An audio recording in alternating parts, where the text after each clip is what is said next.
मेरी प्यारी YouTube family को विनीता पांथरी का प्यार भरा नमस्कार। कैसे हो मेरे प्यारे दोस्तों? आशा करती हूँ आप सब कुशल होंगे, स्वस्थ होंगे, मस्त होंगे और अपने अपने कामों में व्यस्त होंगे दोस्तों।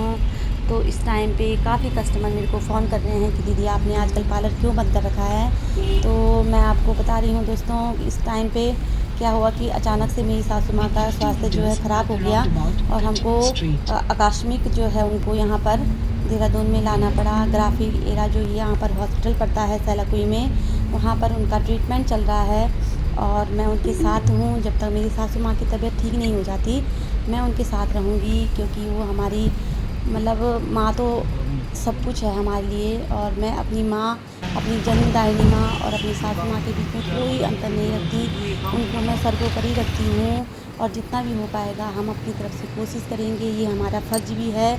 और दोस्तों, ये हर बहू का कर्तव्य भी होता है कि वो अपनी माँ को देखे, क्योंकि उनके पीछे ही, सासू माँ के पीछे ही हमारा समाज है, उनके पीछे ही हमारा समाज बना है, उनके पीछे ही हमारी इज्जत है। तो यहाँ पर ग्राफी हीरा जो ये हॉस्पिटल है, यहाँ पर उनका ट्रीटमेंट चल रहा है दोस्तों। इस टाइम पे मेरे काफ़ी जो अपने हैं, कई लोग तो ऐसे भी हैं जिनको मेरा स्टेटस देखने के बाद उन्होंने ये भी नहीं पूछा कि आप कहाँ हो, और जो देहरादून में ही रहने वाले हैं उन्होंने एक बार ऐसे भी फ़ोन नहीं किया कि आप लोग यहाँ हो तो कुछ विपदा पड़ी होगी इन पर।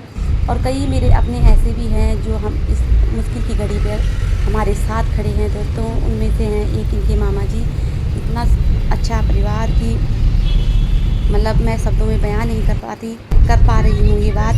और दोस्तों, यहाँ पर मैं अपने भाई के यहाँ गई थी, वो भी हमारे दूर के रिश्तेदार हैं, मेरे भैया भाभी। और उन्होंने भी 2 दिन क्या हुआ कि हॉस्पिटल में वहाँ पर मरीजों के साथ रहने नहीं देते और मतलब सोने भी नहीं देते। वहाँ पे सोने के लिए भी बेड वुड की कोई व्यवस्था नहीं रहती। और उसके बाद उनको इमरजेंसी में रेफ़र किया गया, तो उसके बाद तो वहाँ पर रहने रुकने का कोई साधन नहीं था। तो यहाँ पर मेरे भाई लोगों ने मेरे को बुलाया था अपने घर में, तो एक रात मैंने वहाँ पे बिताई थी। बहुत सपोर्ट किया उन्होंने मेरा। तो दुःख की घड़ी में जो अपने इस दुःख की घड़ी में हमारे साथ खड़े हैं, तो उनका मैं तहे दिल से मैं अपना धन्यवाद देती हूँ उनको। और मैं ये भी बोलूँगी कि मैं कभी भी आप लोगों की के साथ अपने, कभी भी आप लोग मेरे को बुला सकते हो और मेरे से भी जो भी मतलब मेरे से सेवा होगी मैं ज़रूर उनका सहयोग करूँगी दोस्तों। तो ये मेरा अयोभाग्य होगा। और यहाँ पर से तब भाभी भैया ने मेरे को हॉस्पिटल छोड़ा अपनी गाड़ी से, और उसके बाद वहाँ पर आ गए थे मामा जी लोग।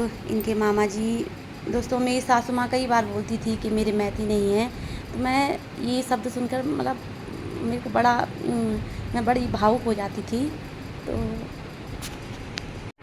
तो दोस्तों, तो ये सब सुनकर मैं बड़ी भावुक हो जाती थी कि वो बोलते थे कि मैं तो निमैती हूँ। तो पर उनके इतने तो अपने सगे भाई भी नहीं करते जितना इस टाइम पे उनके भाई लोग उनके साथ खड़े हैं, उनके मैती खड़े हैं। और एक मामा जी लोग तो मेरे को फ़ोन करते रहते हैं कि बहन जी कोई दिक्कत होगी, परेशानी होगी तो बताना। और एक मामा लोगों के घर में मैं हूँ। इतना अच्छा परिवार कि मतलब मैं शब्दों में बयान नहीं कर पा रही हूँ। बहुत ही ज़्यादा अपनों की जैसे उनसे मेरे को प्यार मिल रहा है। और मतलब उन्होंने मतलब ऐसा मेरे को मतलब रख रहे हैं कि जैसे मतलब अपनी बेटी को रखते हैं। और दोस्तों, बहुत सहयोग उनके द्वारा। मामी जी तो जॉब करती हैं और मामा जी यहाँ पर, मैंने आप स्टेटस भी लगाया था व्हाट्सएप में, मामा जी अपनी माता जी की सेवा करते हैं घर में।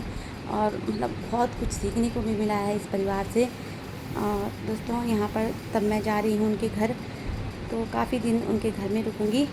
2-3 दिन उनके घर में ही मैंने रेस्ट किया और अभी ट्रीटमेंट चल रहा है, इमरजेंसी में हैं वो। आप लोग भी कामना करिए कि वो जल्दी से जल्दी स्वस्थ हो जाएं। आजकल यहाँ पर तूफ़ान चल रहा है जिसके कारण काफ़ी बाहर से आवाज़ें आ रही हैं। और तो 4 शब्द मैं आपके साथ कुछ अपनी भावनाओं को व्यक्त करना चाह रही हूँ। संबंध कोई भी हो, लेकिन यदि दुख में साथ न दे अपना, फिर सुख में उन संबंधों का रह जाता कोई अर्थ नहीं। छोटी छोटी खुशियों के क्षण निकल जाते हैं रोज़ यहाँ, फिर सुख में नित्य प्रतीक्षा का रह जाता कोई अर्थ नहीं। तो दोस्तों, यहाँ पर ये है हमारी नानी जी, मतलब इनकी नानी जी, और मेरी भी ये नानी हुई। और नानी की मैंने आपको बताया कि मामा जी सेवा करते हैं। और भले ही इस परिवार में धन धान्य का इतना संपन्न ना हो, पर ये लोग ना दिल के बहुत ही ऐसे लोग हैं कि मतलब इन लोगों से मेरे को बहुत सीखने को मिला। बहुत ही अच्छे लोग, भले लोग। और ये नानी जी हैं और नानी जी, और यहाँ पर ये हमारे देवर जी संगीत प्रिय केंद्र है ये। और आप सुनिए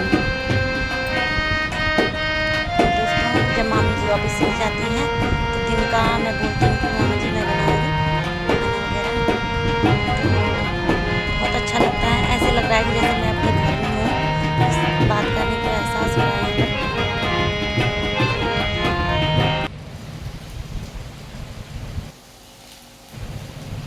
तो ये शाम के टाइम पे जब तक मामी जी आती हैं तब तक मैंने ये खाना वगैरह बनाया।